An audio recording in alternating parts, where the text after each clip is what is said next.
This is Eitan Weinstein. And I'm Naor Menninger, and you're listening to Two Nice Jewish Boys.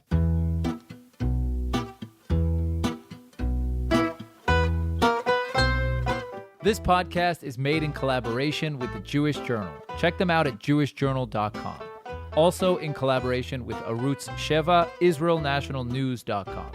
If you'd like to support the podcast, visit 2njb.com/donate.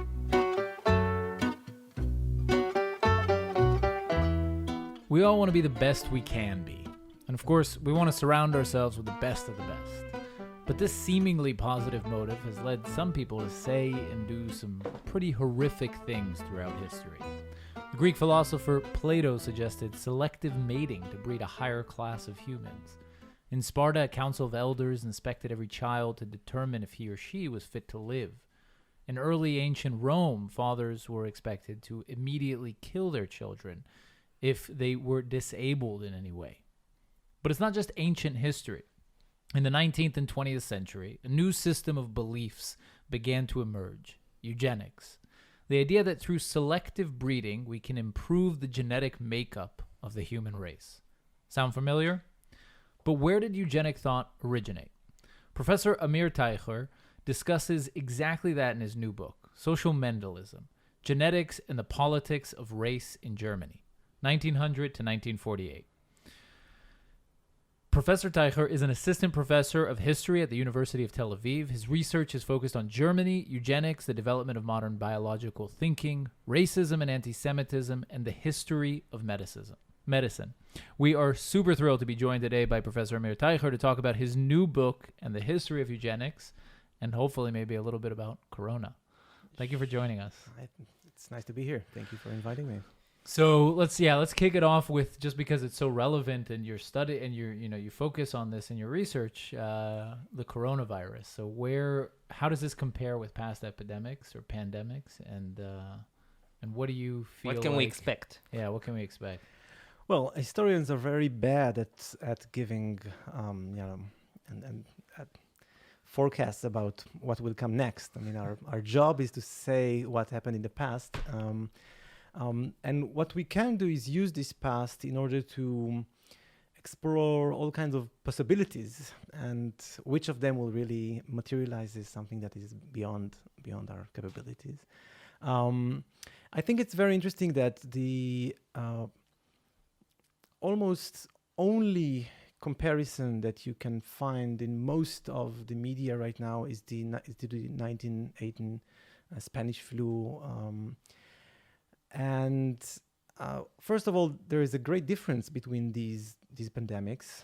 One of them is the fact that the current one, the coronavirus, mainly targets, in a sense, if we can say that about the virus, older people or people with immune system that is already a little weak, shaky. And what comes after that is that most of the talk in the media is not about the fact that these people will die, but that if too many of them will die, it'll overburden our health system, and then it'll break down, and then the really important people, in a sense, would suffer, right? The pregnant women that would not have a hospital to come to, or the young, or etc. And this is I think, quite interesting to note, because it says something about us and about the way we treat or we think about the people who are already weak.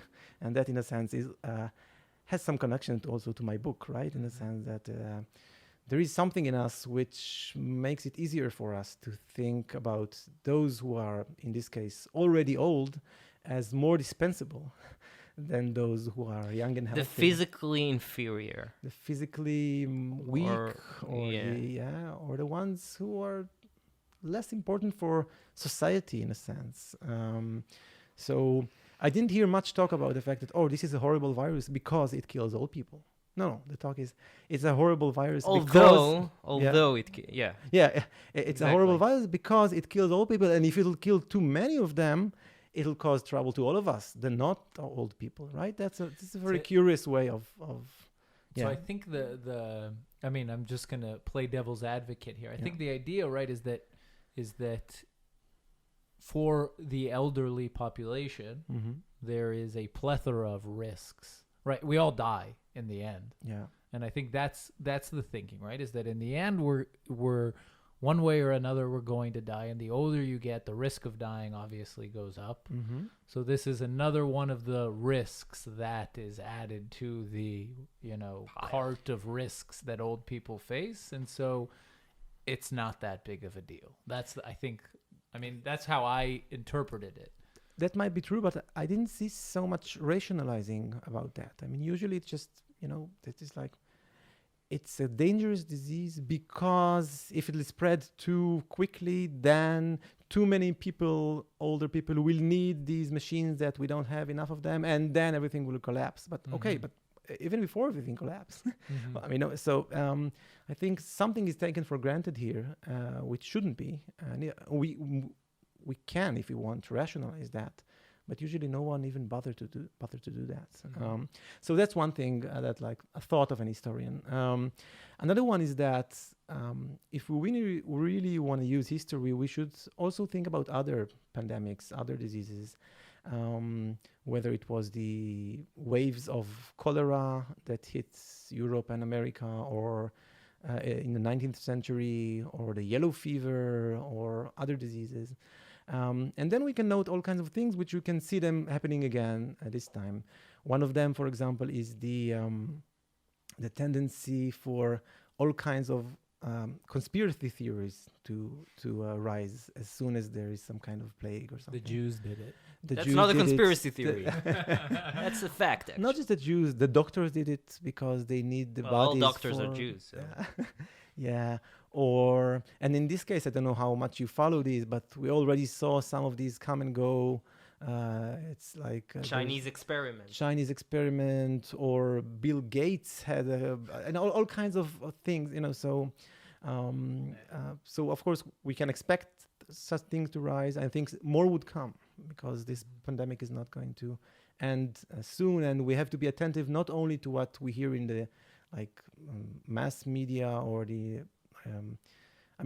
We have to listen also to what people say, I don't know, in the synagogues in the afternoon, or not just synagogues, of course, just the talks in the bars, as long as people go to bars. But so all these discussions also in like the fringe parts of society, or the religious talk about the pandemic, which usually doesn't, go to the headlines, because the headlines now get what the institutions say. Even in the secular, because a lot of the times it's almost expected from the more, religious, extremist factions of society. But even in the secular, even people that are close to me, I hear sometimes statements like, this is kind of the universe telling us that we should slow our modern day lives down. Yeah. Which, I think is, a bit too much of rationalizing. In the end, it's a deadly disease that's killing people. The universe is not the thing. Yeah. But we need to attach meaning to things, right? Mm-hmm. So when something like this happens, even for the greater picture. Yeah. So it needs to make sense. Otherwise, what's happening, right? So it's easier to think, okay, there's climate crisis. No one listened to the fact that we need to slow down our pace. So now we get, but the universe is not telling us anything because it's not an entity that can talk, right? It's the sum of whatever happens. It's not, I think it's the Chinese paying the price for the fact that they eat wolf puppies, which we already discussed. But I gotta ask one last question about this topic. Sure. Is it safe to say already, or is it too early, that we'll live really in a point of time which will be, how shall I put it, historic times in the big sense of the word? This disease, and like that people will look at it, historians in the future will look at it like. Who remembered the Spanish flu until now, right? Well, I did. No, other than historians, right? But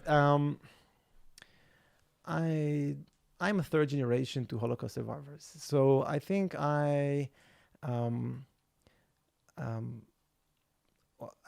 maybe my baseline assumption about reality is that catastrophe is part of human lives. And so, like, if you just throw a ball at any point, at any time in the history of humankind, the chances are that you will fall and pick up a random person and look at that person from birth to death, then sometime during that life, it's quite probable that some kind of catastrophe would happen. A mass migration, a plague, a war, a tyranny, whatever. Of course, there were calmer times, and there were more stressful times. But so from my point of view, the fact that such things are happening is they were supposed to happen. I mean, it's if a you matter have a of peaceful, statistics. what? It's a matter of the nature of nature, or the nature of human nature. I don't know. So I don't want to be too deterministic about it, but I think you can say it. It's a matter of statistics. Things like that are happening all the time. And they're happening more frequently in the less well-off parts of the world. The fact that we don't live there and we live our peaceful lives usually and don't see all these things happening is doesn't mean that that our experience is usually the representative, right? So what's your book about? My book is called Social Mendelism, as you mentioned, which is a spin-off on social Darwinism. Usually, I mean, social Darwinism is a term that everybody's familiar with. Not us. Okay. That some people are familiar with. Okay. So tell us and it basically it's the idea that Darwin's ideas about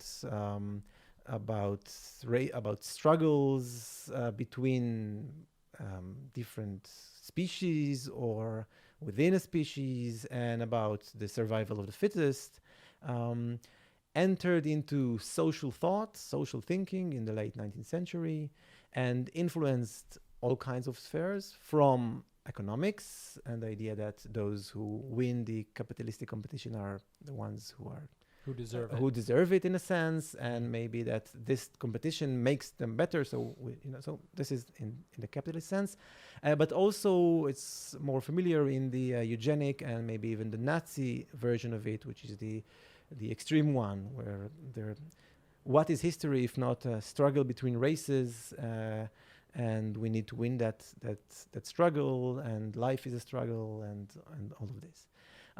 So this theme, for those who are interested in, for example, Nazism, is quite a familiar one. What is less familiar, I think, is the fact that Mendelism, which is the basics, the basic study of genetics, the Mendel is that Augustinian monk who took these green and yellow peas and cross-pollinated them, and saw that in the first generation you see only yellow and then the green comes back, and then realized that there are dominant and recessive traits, and established the paradigm that later became the starting point of modern genetics. This Mendelism, this theory about how genes work, was part and parcel of Nazi racism, and it was much more than simply a technical, value neutral theory about genes. It was a social theory, no less than Darwinism became. And I'll just give you maybe a couple of examples. So one of them, which will just make it a little more palpable, is the fact that you can find, if you look good enough in the sources, you can find all kinds of people, for example, Jews in Nazi Germany, saying that they want to, or they need to out-Mendel themselves. And Hitler, by the way, also says, we need to out-Mendel the Jews. So what is this out-Mendel? This, like, Mendel becomes a verb, and he wants to do something to the Jews, which is to Mendel them out. What does it mean? And what it means is that Jews have all kinds of recessive traits, which are hidden in the population, and we need to discover them somehow. And the way to do that might also mean that we need to allow certain crosses between like the half Jews or the quarter Jews, so that these recessive genes of the Jews would meet in a sense, or be, so this is called in genetics homozygous or homozygote state, where you have the same gene from your mother and your father, and then the recessive traits become apparent because otherwise they are hidden because of the dominant traits. So all this kind of discussion becomes a social discussion and a political discussion and racial discussion about what to do with the Jews, but not only with the Jews, also with the feeble-minded. Two quick questions. First is this is clearly discernible from Darwinian thought, meaning because this is different. This is about the Mendelism and the genetic crossbreeding of people and how recessive and dominant traits. So my question is, was this the intent of the artist, as they say? Was this built into Mendel's thinking, or was this an interpretation? Because you said that Mendelism was clearly there were social elements to it. Yeah, well, of course, I'm not. Mendel was not a Nazi, if that's what you're interpreting. He couldn't have been. He lived in. He published in studies in 1865. But were there elements to his thinking that might have suggested? Well, scientific theories are very flexible. Okay. So practically, you can do not everything, but quite a lot with the same theory and push it towards all kinds of directions. In the beginning of the 20th century, Mendelism was considered to be tied up with ideas of genetic determinism, and with the fact that you cannot change your genes, and therefore what you have in your genetic endowment would somehow determine what or who you would be. And in that sense, it also became tied up with right-wing agenda in politics, so that if you believe that actually genetic genes are more malleable and they can be influenced by the environment, for example, then you would probably be a communist in a sense. So communist like theories which show that no, human nature is malleable and you can change it. And more racists preferred theories which were more hardcore genetics. But today's science says it's pretty much half-half, right? What science says today changes quite often, but I'm not sure half-half. But both matter. Both matter, yeah. So I gotta get back to the basics real quick. It's because when I go, like, if you go to an egg donor or a sperm donor, you look at you get a sheet with their qualities and how they look, right? The donors, if you want to get transplant, right? So and then you use it because to choose what your baby will maybe become, right? So I gotta ask the most basic question: is there such a thing as a German Jewish or Polish Jewish gene pool, a Jewish gene, a German gene? Like, can you make these determinations? Well, the genes, our genome, so whatever there is in our genes and around our genes, are a very rich source of information, also about our history in a sense, or about our evolutionary history.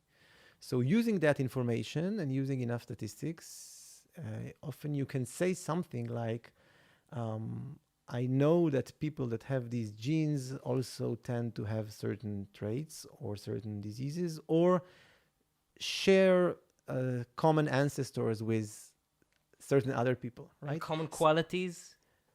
Well, I don't know. Qualities is a little more tricky thing. Like intelligence or intelligence looks. Intelligence is such a complex thing even before you start talking about genes. So what kind of intelligence?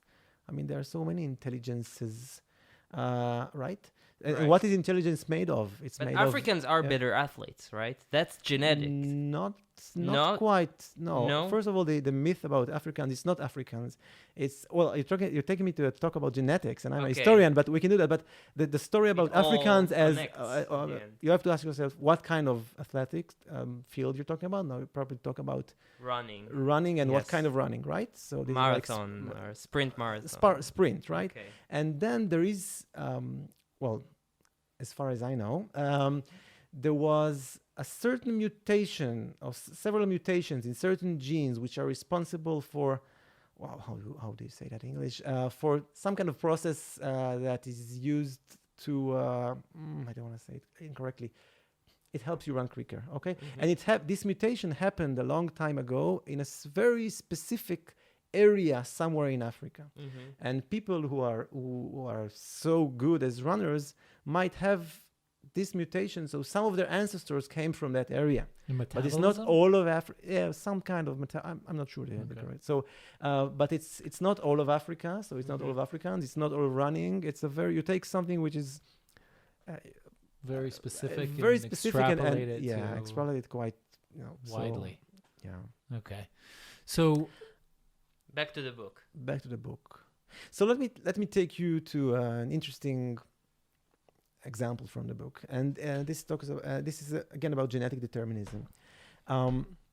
When we want to know what happened in, let's say, racial teaching in Nazi Germany, until in most of the books, if you want to know what happened there, you have two main sources for that. One of them is the official curricula or circulars that the Ministry of Education circulated, or the textbooks, etc., which is a good source, but also a problematic one, because we know for a fact that there is quite a great difference between what should be learned in the classrooms and what actually happens there, right? So there's a gap.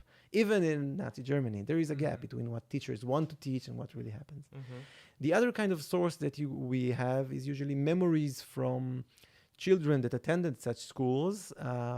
And these are also a little problematic often because these memories usually say something like, oh, they taught all this racial nonsense, but I knew that it's actually quite ridiculous, and they chose the Jewish student to be the Nordic ideal, and we all laughed, etc. So I didn't meet anyone saying something like, oh, I remember actually it was really good teaching, and we really appreciated the teacher who taught us about right? So we have some kind of bias in these memories.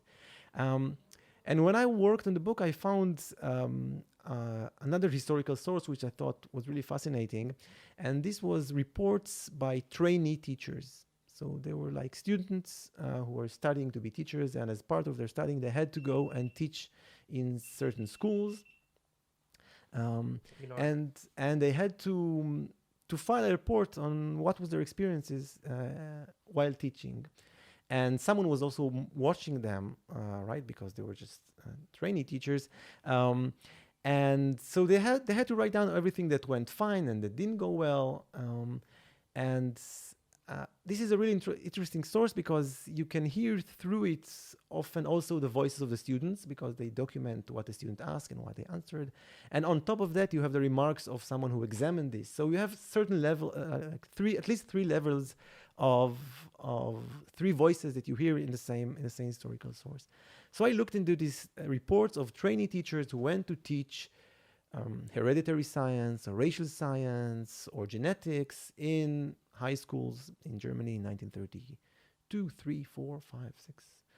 And what you get from there is a very interesting picture, which often is not exactly what you usually hear about. So to take just one example, students who started learning about this kind of, genes are so important, started saying, so I'm not doing homework anymore because my genes tell me that I'm actually lazy. And then the teachers had to cope with that, right? So what do? You keep on lecturing them about the fact that everything is racial and genetically determined, and now they say, you slap them. You can also slap them. Yeah, I'm not sure they slap them so much, but so the students started using that to say, so we have an excuse for everything, right? Another thing which was interesting is that once teachers started talking about races, so there is not just the Jewish and the Aryan race. The racial theory at the time was that there were roughly 6 races in Germany that became intermixed. The Nordic, the Dinaric, the Alpine, the East Baltic, the Mediterranean, all kinds of races that they assumed lived there a couple of 1,000 years before. And now everybody is intermixed and have the genes of these races. And as soon as they started talking about that, the students started saying, haha, so you, and they pointed at some girl in the classroom, you are actually Dinaric, you're not Nordic, because they just they showed us these faces of the Dinaric ideal type. So you're Dinaric, you're not Nordic, so you're less than us. So this racial teaching, again, became a problem for how do you manage your classroom, and also how do you manage your national community, which is supposed to be integrated and whole. And of course, you need the Jews out, but you need everybody else in, almost everybody else. So all these tensions, I think, are fascinating, because they show you that the historical realities of science and indoctrination and politics and the school children, which don't just nod and say, okay, everything is fine. They argue with the teachers. Maybe because they're genetically disposed to argue, to be clever. Exactly. But I wonder, okay, so it seems to me like the main theme, and also from the bits that I did read of the book, that the main theme throughout the book is to discern this the Mendelian part of eugenics, of Nazi thinking, like to say, okay, this isn't totally just Darwin influence, but it's also Mendelian. And the reason I was asking before if this was I guess built into the Mendelian way of thinking is, what if it wasn't, why do you feel like it's important to point out that there is some Mendelian elements to eugenics and to Nazi Germany race thinking? Well, one reason is that, as I said, we used to think about Mendelian teaching as this kind of technical and neutral theory. But this is a construction. This is a post-World War II construction that geneticists labored hard to make sure that we have this legacy, because it was okay to throw out racial thinking, but they didn't want genetics to go out, right? So we are still living in this kind of the thinking that we have today about genetics in the beginning of the 20th century is a myth in a sense. And I think I'm a historian. I like to shatter myths. That's my job, to look at things the way that they really were. And I think, of course, it has a lot of relevance also for today, because up until coronavirus, then genetics is something that is still very much part of modern discussion about society and about our nature and about what we can do and about where we came from. And I think it's crucial that we realize how social thinking and scientific thinking are so much intertwined. And one of the best case studies to study that is this case of German history. Now, I don't deal only with Nazi history. I go before, and also I look at what happened after the Nazis, after the fall of the Third Reich. So what happened? Wow, that's a complex question. But basically, genetics became, there was a move to cleanse genetics of its problematic racial aspects, but they stay there. And one of the things I discovered, for example, was the fact that in 1947-48, so just, the war just ended, the occupation of the Americans are still in Germany, everybody's still there. Lots of Nazi doctors, or maybe they should be called now German doctors, are laboring hard to re-legalize sterilization. The Nazi has had a sterilization law. The Americans had a sterilization law much prior to that, from 1907, but the Nazis had a much more very harsh and compulsory one. And they sterilized roughly 400,000 people that were allegedly genetically inferior. So they had schizophrenia or manic depression, or they were alcoholics, or they were feeble-minded. Or who did the Americans sterilize, and how many? The Americans sterilized. Well, the Americans. I'm sorry. What's sterilizing is making them not fertile, so they can't produce offspring. Right. The numbers of the Americans are in the tens of thousands, and it's like different states, so you have to look at every state differently. But basically, the main menace was feeble-mindedness as a like general category of these guys, idiots, morons, feeble-minded. All in that year, 1907? No, from 1907 onwards. Idiots. but If we were born back then. Oh my God. It hurts just to think. Wait, what would have happened? And you're Jews also, so that's Yeah. like the worst of the worst. But seriously, so it's 1948. The war just ended, and these doctors they want sterilization to continue because they say that like the problem is still there, genetic malfunctions and all kinds of genetic problems are still there. It's not Nazi. It's scientific. It's a scientific issue, and they want to convince someone that this is true. What example do they use to show you that the genes that you need to continue with sterilization? The example of Tay Sachs. Now, of course, Tay Sachs disease, right? No, but now it is Jewish. It's not a racial thing. It's not that we have anything against the Jews, but Tay Sachs is a severe. Of course, it is true. Tay Sachs is a severe genetic problem, right? So that only Jews, Ashkenazi Jews have. No, but mainly. Yeah. So all kinds of diseases become racial diseases. I mean, there were racial diseases before that, but they remain. They keep on being one. So like sickle cell anemia is a black genetic disease, and there are Jewish diseases, etc. And what happens if you find someone who doesn't have, someone who doesn't look black but has sickle cell anemia? So he probably has some kind of black roots, right? So this is like you can always. There's no end. There is no end. Yeah. So there is a way to keep on holding to these racial stereotypes, which have, I mean, some of them, of course, have some kind of basis in reality. But like your example about the blacks that run faster, right? So there is often a very long stretch between the base in reality and what people do with that, or the metaphors that people use and the example. So what's the right what's the right line to draw between science and racism and socializing these theories, as you call it? I don't know how to draw that line. There is no line. I mean, science is not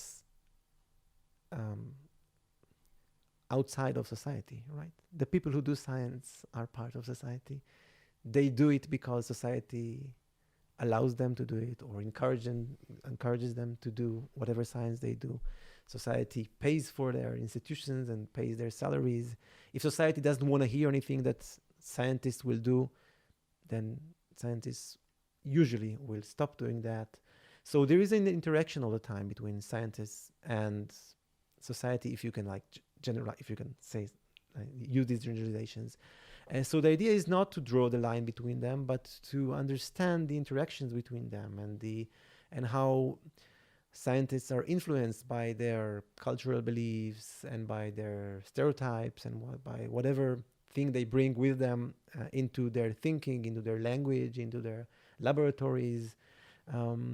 And also, of course, to look at the other way that different parts or segments of society then understands whatever science do and decides to do with that thing. So there is an interaction, or there is an overlap, or there is these things go together. And how is the book relevant for nowadays? Like, can we deduce things from it for... I mean, well, you have to read that. I know. But generally speaking, I think that the questions that the book... Are there still societies that do try to do like Nazi-esque, I don't know, in North Korea or in China or I don't know where? Well, is this still happening? It doesn't have to be Nazi-like. As your question specified about the sperm donation, right? We still...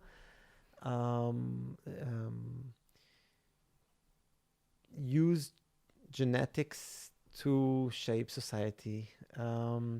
And therefore, maybe we should be aware of what we do when we do that. And what does it mean when you do a ancestry.com, test, or any other of the companies that offer you to check your genome, and they tell you that, listen, you are 45% Ashkenazi Jew and 4% Mexican. Genghis Khan. Yeah, or no, 4%. No, the problem is that they use categories of today. Like they say, like you're 2% Mexican. Now you've never been to Mexico. Yeah. So how can you be 2% Mexican? Also, what's Mexican? Is it Inca or is it Spanish? Yeah, but even if it's exactly, because these 2%, what do they mean? They mean that if you go back long enough in your ancestral chart, then at a certain point, 2% of your ancestors would be similar to the ancestors of those who right now live in Mexico. But these ancestors did not live in Mexico because Mexico did not exist when they lived, right? Because it's far back in time. So so you use the way that we use these categories. We should be more maybe reflective about what they mean and what they can mean and what they should mean and what we do with them. My book is a history book. It's not a guide of how to manage your daily lives or think about society now. But as any other history book... For me, every history book is a guide for... Yeah, it's supposed... we started with questions about pandemics, right? And we said, how can we use pandemics of the past to think about our current crisis? So we cannot do like a copy-paste thing. But we can look at... We can think about the possibilities, or what happened. We can take these as case studies and use them as case studies. So as elaborate stories about things that happened in the past and about dynamics that are available for humans when they do something, and then use them to think about what is it called in the military after like an operation. Yeah, you come back, you sit in a room, and you talk about everything that happened, right, and break it down so that. What is it called though in Hebrew? Tahkir? Yeah, like a tahkir, but basically you lay it down so that in the future you can look back at it, and that's what you do basically. And blame someone else for the... Yeah. No, but in military academies, they look back at all these and they study them to, look to the future and learn from it. Just a very basic question.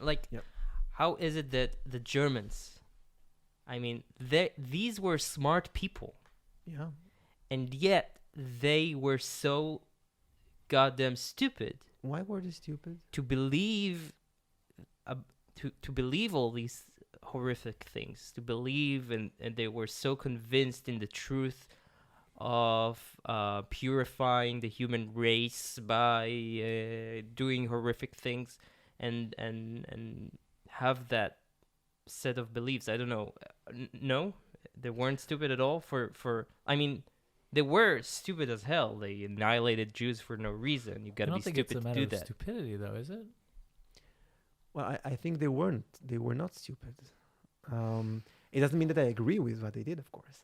But I think that... you got to be stupid to believe that you are superior over the Jews or over the black people, or... You can't be... Well, no? I'm hesitant to use the comparisons, but I know of a certain people who believe that they are the chosen people, right? Are they stupid because that's they a stupid belief? That I think. To me, it's a stupid belief. I think every nation believes that it has some kind of superiority of other nations because of either its culture or its history. Not to the point of annihilation or castration.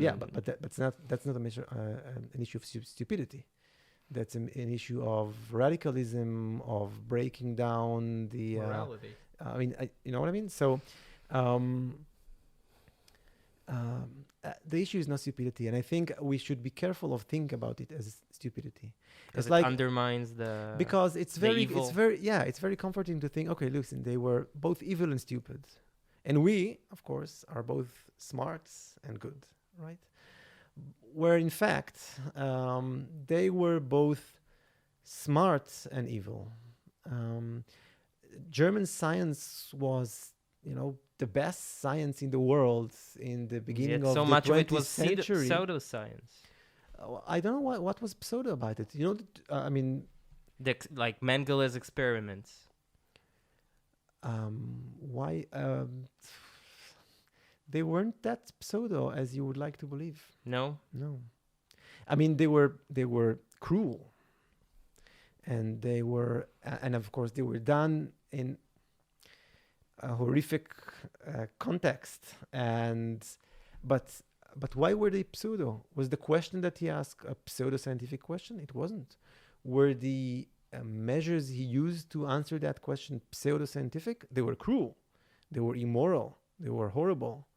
But did they not follow the scientific criteria of the time? Some of them didn't, but some of them did.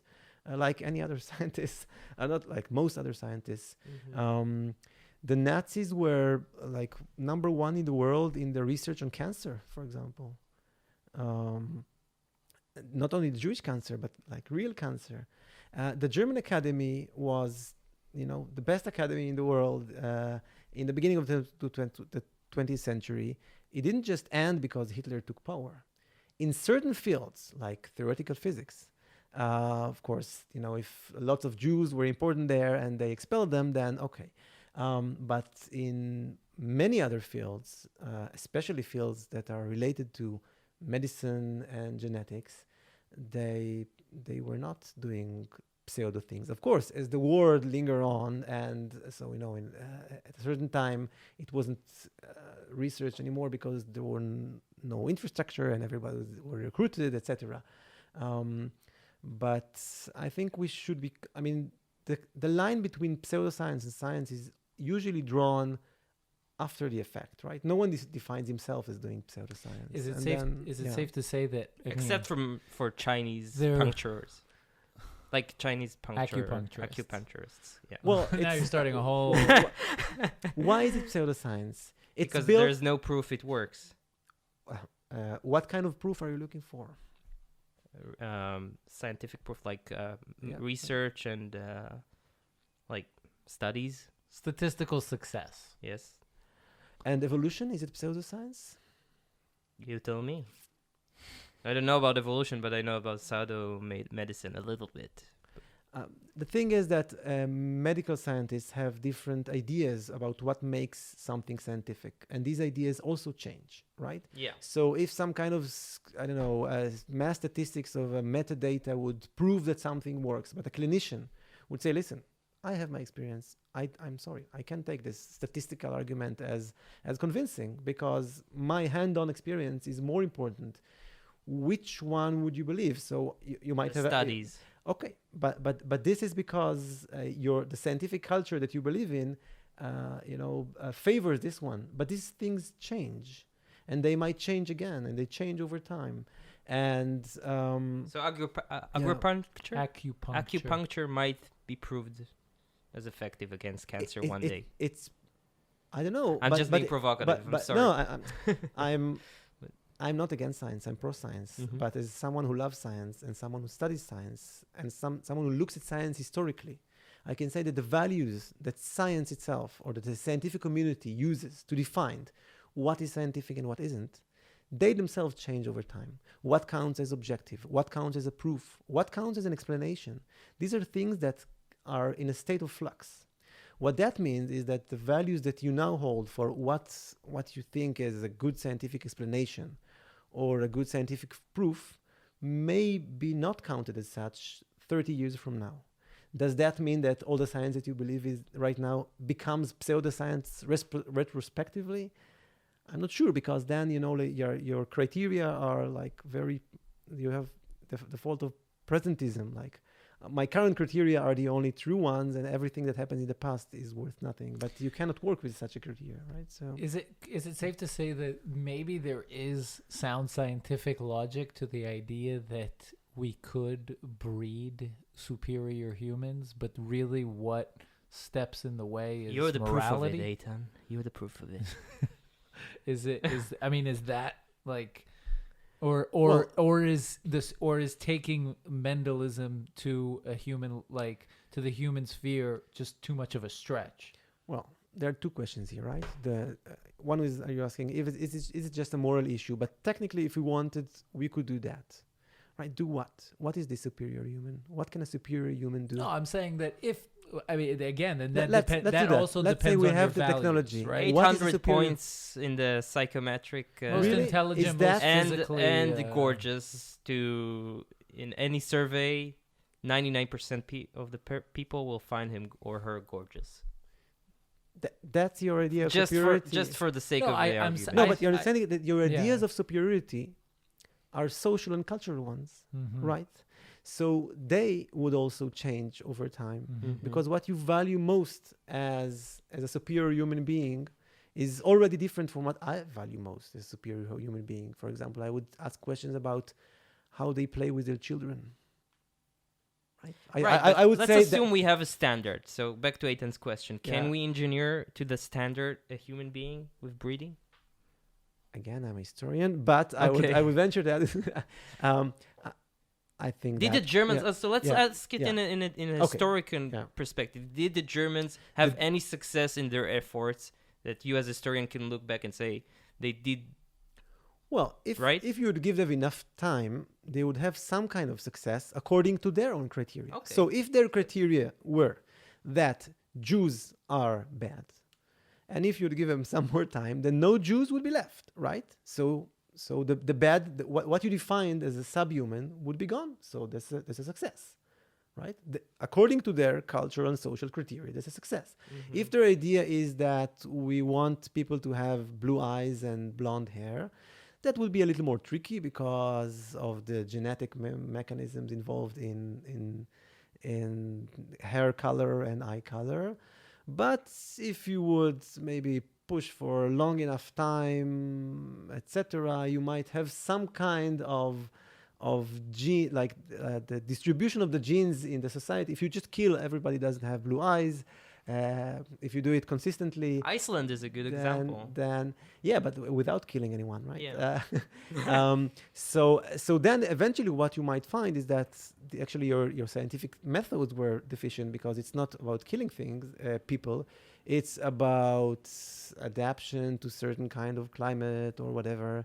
And then you would realize that because of climate change, then maybe now it's better to have brown eyes, and then your superiority would, so I think that of course, if you do some kind of selective breeding, then you might be able to change a little the progeny if your selection pressure is strong enough. But there are other things are coming into these equations, like more complex genetic mechanism than just saying the genes for. The genes are not for. The genes do lots of complex stuff. They are influenced by other things. And by the time you finish doing that, the world will change. Right? So I'm not sure that's... I want to clarify. I don't believe it's a good idea. Right. No, of course. It's just an interesting I question to ask. I think that I mean, I wonder if that's really the difference. Is that, I mean, they had great, going back to Noah's question about their stupidity, they had great science, and maybe it's even a lot sound logic to assume that, given these values and this kind of human we want to promote, we could eliminate all the other factors. But I think morality is what kind of stands in the way. I want to say two things. One is that often the way that you judge if science is good or not is you ask, does it work? Work in the sense of prediction, or work in the sense of, well, I don't know, rocket science works because I can fly the rocket, right? So if you use this criterion, then you could say that in a sense, some of Nazi science would work, right? If you define the Jews as bad and then you kill them, then you kill the bad things, then your science worked. Of course, yeah. And the other point, well, no, I forgot. All good. What? All good. No, but it was an important thing. Yeah. Of course, we use generalizations all the time. So we say they and the Nazis and everything. Now, of course, let it be clear. The Nazi state was a crazy state with lots of different agencies competing for primacy, with lots of crazy people in positions of power. And many of them had really awkward ideas about the world and about Jews and about races. So I'm not saying that, Hitler was a very good scientist, and if you don't, so that's not my point. But in the Nazi state, there was still a working academy and institutions of research that, despite the fact that some of them, of course, had all kinds of people who got their jobs because they were politically correct, affiliated correctly and stuff like that, there were still, in a sense, genuine scientists doing genuine scientific work. Now, genuine scientific work is often work that does not look at morality, because we often expect scientists not to think about the moral issues at hand. For that purpose, we have all kind of bioethics committees, but not the scientists themselves. The scientists have to ask questions about truth and reality and experiment and what is the best way to get there. So our ideal of science is that it's not moral, not in the sense of being immoral, but in the sense of being amoral, right? Science is not religion. It should not ask questions about morality.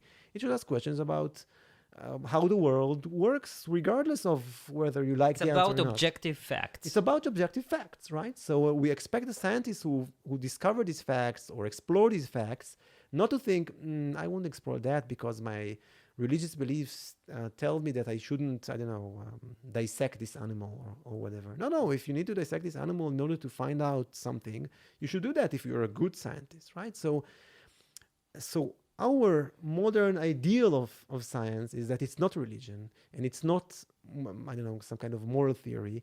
It's a way to get to facts and put everything aside. But then again, ultimately, really, to wrap things up, morality gets in the way because you say thank that. God, thank God. Yeah.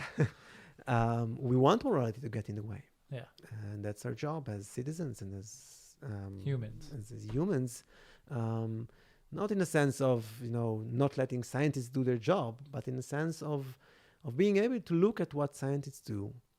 And scientists do that too. I'm not saying that scientists are not aware of everything I say. Scientists are smart people, and they think about what they do too. But we should as well.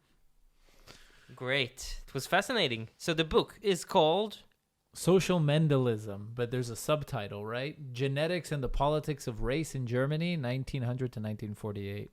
And it looks like you've really made it accessible, meaning it's not this like heavy, academic 4,000-page history book. Yeah, okay. I did my best. Is it on digital platforms too? You can buy it in Kindle. There's a Kindle edition, and there is a hardcover. There'll be a soft cover, but they sell it in America. It's going to be launched. Not that anyone is going to go to bookstores in the. It's going to be launched in America in the 26th of March. So it depends on when this thing is broadcasted. Probably. Will there be a book tour? Flying right now is. Virtual book tour. Let's put it this way. This guys. is my book tour. You are my book tour. Yes, but if you listen, spread the word. If you're listening to this, because people will listen to this in a year, in half a year, and it's Corona is long forgotten history, and you want to bring Amir to your community, then you can be in touch with him, with us. We'll put you in touch. Yeah. To talk again, about the Social Mendelism, guys. Look it up. And it's printed by Cambridge University Press. Yeah, that's true. Thank you so much for coming. Thank you. Before we go, we have a collaboration with the Jewish Journal. They're at jewishjournal.com. You can find their great content, podcasts like David Suissa's podcast, Shmuel Rosner's podcast, and we really recommend you guys to check them out. Also, we have a collaboration with Arutz Sheva, IsraelNationalNews.com. Also great content. Check them out. We're live on their Facebook page sometimes, so check it out. And, of course, we accept donations, guys. We do this on our free time, so if you want to help us out, 2njb.com/donate. Thank you again so much. Good luck with the book. Thank you. And thank you, guys. Bye. Bye. Bye.